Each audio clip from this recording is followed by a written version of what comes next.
इस वक्त श्रीलंका और पाकिस्तान आपको थोड़ी देर में इन एक्शन देखेंगे। क्या प्लेइंग 11 है, दो तब्दीलियां हैं दोनों टीम्स में, क्या क्या तब्दीलियां हैं उसके हवाले से भी बात करेंगे। क्या चेंज हुआ, क्या वो चेंज होना चाहिए था या नहीं होना चाहिए था। तो अगर हम प्लेइंग 11 दिखा सकें इस वक्त स्क्रीन पे तो हम ज़्यादा क्लैरिटी में बता सकेंगे। प्लेइंग 11 ये आपके सामने स्क्रीन पे। अगर हम पाकिस्तान टीम की बात करें तो एक चेंज के साथ पाकिस्तान आज उतर रहा है, जिसमें अब्दुल्ला शफीक जो हैं वो आए हैं फ़खर जमान की जगह। Was this the right timing to drop Fakhar और नॉट, इस हवाले से हमने कल भी डिस्कस किया था, आज भी इस हवाले से बात करेंगे। दूसरी तरफ अगर हम बात करें श्रीलंका की तो श्रीलंका में भी एक चेंज है और एक ख़तरनाक चेंज है पाकिस्तान के लिए। दैट ठीक शाना हैज़ केम बैक और रजीता की जगह जो है वो आपको ठीक शाना का डिफरेंस यहाँ पे दिख रहा है। सो टीम का हिस्सा जो है वो ठीक शाना भी हो गए। तो आई होप कि ये हमें ज़्यादा मुश्किल ठीक शाना को आज ठीक ठाक जो है ना इनकी पिटाई होने वाली। आज ये एक देखिए बड़े बोल नहीं बोलते, मैं बिल्कुल इस पे मैं बिल्कुल वो करती हूँ कि बड़े बोल बिल्कुल नहीं बोलने चाहिए, मॉडस्ट रहें, फलदार दरख्त झुका हुआ होता है। बट यस यूसुफ, एक रिकॉर्ड हमारा ज़रूर है श्रीलंका के अगेंस्ट। आज तक वर्ल्ड कप में हम श्रीलंका से हारे नहीं है। अगर हम हाथ के हेड टू हेड पे भी नज़र डाल लें तो हमें उसमें क्लैरिटी में अंदाज़ा हो जाएगा कि 7-0 is the combination that we have right now. हमने आज तक श्रीलंका की टीम जो है वो हमको वर्ल्ड कप के मैचेस में नहीं हरा सकी है। टोटल हमने 8 मैचेस खेले, एक नो रिजल्ट रहा है और उस नो रिजल्ट के अलावा जो है हम 7-0 से जीते हुए हैं। So would this give the advantage, कहीं बैक ऑफ द माइंड लड़कों को ये भी कहा हुआ होगा कि आज तक नहीं हारे हो तो आज कैसे हारोगे, आज भी नहीं हारना। बिस्मिल्लाहिर्रहमानिर्रहीम। ऐसे ही हो कि हम 8-0 करें उनको, और इस वर्ल्ड कप में हम क्योंकि पहले एक जीते हुए हैं, दूसरा भी जीते हुए, इंडिया के खिलाफ जो मैच है उसमें हमारा बहुत कॉन्फिडेंस होगा और ओबियसली सारे लड़कों के जहन में भी होगा। और ये बात शायद हुई हो क्योंकि जो एनालिस्ट होते हैं वो सारा डाटा दे रहे होते हैं, क्या क्या चीज़ें पास्ट में हुई हैं, कैसे खेले हैं, क्या बॉलर, ये सारी चीज़ें आती हैं। तो माइंड में होगा कि हम ऑलरेडी इनको जीते हैं, हमारा अपर हैंड होता है इन पे हमेशा, क्योंकि हमारी टीम इनसे फार बेटर है, इसमें कोई शक नहीं। हमारे पास स्पिनर्स भी हैं, फास्ट बॉलर्स भी हैं और वर्ल्ड बेस्ट जो रैंकिंग में 2 प्लेयर हैं। अभी तो एक ड्रॉप हो गया वरना 3 होते। 2 हैं टॉप 10 के प्लेयर हैं हमारे पास।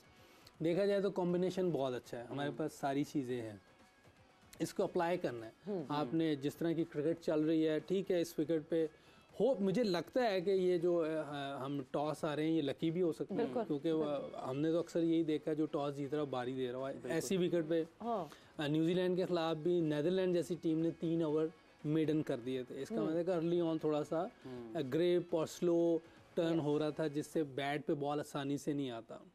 लेकिन आई डोंट नो कि कैसे श्रीलंका ने, शायद पिछले मैच की वजह से उन्होंने बारी ले ली है कि उन्होंने पिछले मैच में टॉस जीत के बारी दी तो उनको इतना स्कोर लग गया कि वो मैच से बाहर हो गए। वो एक डर, एक प्रेशर यानी कि उनके जेहन में बैठ गया। शायद ये जो पिछले मैच की आपने बात की है, श्रीलंका के लास्ट 2 मैचेस अगर हम देखते हैं, नजर दौड़ाते हैं, एक match against India Asia cup का फाइनल, वो भी एक रिकॉर्ड था कम तरीन स्कोर का।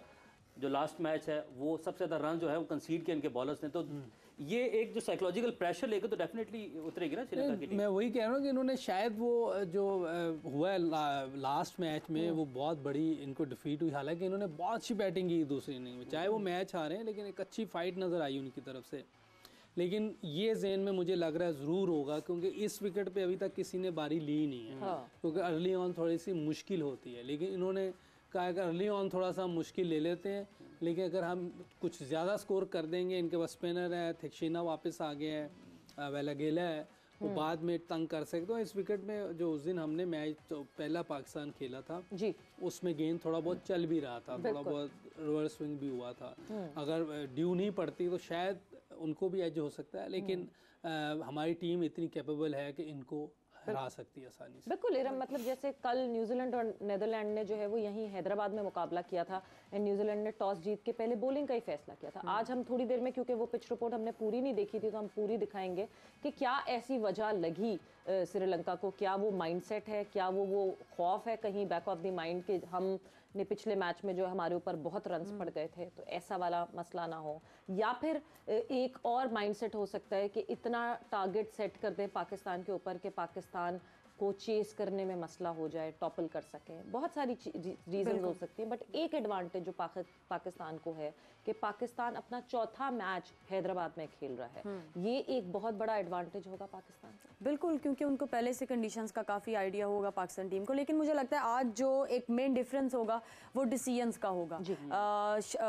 बाबर आजम और शनाका, इन दोनों के बीच मुझे लगता है जो अच्छे decisions, right decisions on right time पे कर जाएगा, वो मुझे लगता है आज का मैच जीतेगा। हमारा बहुत खुश नहीं थी। हाँ, मैं खुश नहीं थी क्योंकि मुझे पिछला मैच उनका बिल्कुल अच्छा नहीं लगा। उन्होंने पूरे ओवर्स नहीं किए, उन्हें करना चाहिए था क्योंकि कैप्टन को always leading from the front होना चाहिए। और बाबर आजम को जो है आज बहादुरी से खेलना है अच्छे, और जो डिसीजन लें उसको खुल के बैक करें, और बॉलर्स भी जो है वो अपने कप्तान को बैक करें। जहाँ तक आपने कंडीशंस की बात की है तो बिल्कुल हमें भी पिच रिपोर्ट पता चल जाएगी। आपने कहा और हमने सुन लिया पिच रिपोर्ट, हम फौरन दिखा देते हैं कि क्या कहा गया पिच रिपोर्ट पे, ऐसा क्या डिफरेंस है आज हैदराबाद की पिच पे, जो डिफरेंस जो है वो श्रीलंका को दिखा और उन्होंने टॉस जीत के पहले बैटिंग का फैसला किया। जी, पिच रिपोर्ट मिलेगा, फास्ट बॉलर्स भी इससे फायदा उठा सकेंगे।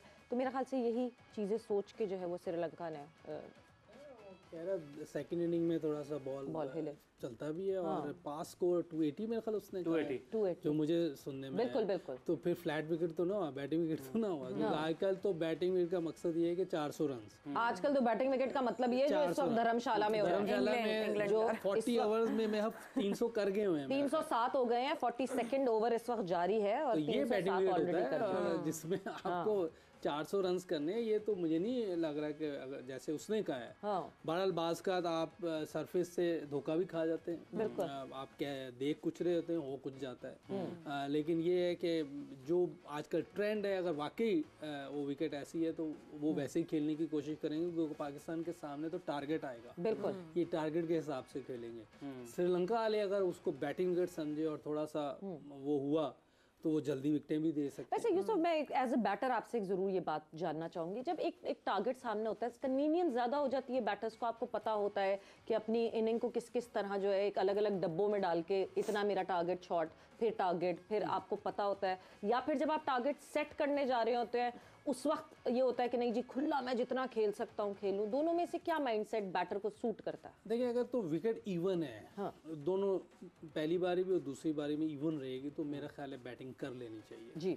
आप टारगेट एक सेट कर दें, फ्लैट विकेट पे भी दूसरी इनिंग में आपने 450 लगाया और 400 लगाया, एक प्रेशर होता है, एक दो विकेटें गिरती तो आपको मुश्किल हो जाती। देखें श्रीलंका बहुत अच्छा खेला, लेकिन विकेटें गिरती गई, वो मैच हार गए। अगर वैसे देखें तो उन्होंने बहुत अच्छी फाइट बैक की, बहुत अच्छी फाइट बैक, लेकिन विकेटें गिरने की वजह से वो मैच हारे। तो इसलिए वो फ्लैट विकेट थी, उसमें इन्हें चांस लेना चाहिए था बैटिंग का। अगर ये 350 पौने 400 करते, शायद साउथ अफ्रीका इस तरह मैच ना जीतता इस तरह भी जीता, शायद उनकी एक दो विकेटें गिरती, वो प्रेशर में आते। तो मेरा ख्याल है कि इवन विकेट हो तो बैटिंग पहले करनी। अगर आपको लग रहा है कि बाद में यहाँ हमें मौका मिल सकता है, स्पिन हो जाएगा या वेयर टेयर की वजह से बॉल सही तरह बैट पे नहीं आएगा, फिर आप कर सकते हैं। सही, बिल्कुल कुछ नूर सा आ गया है हमारे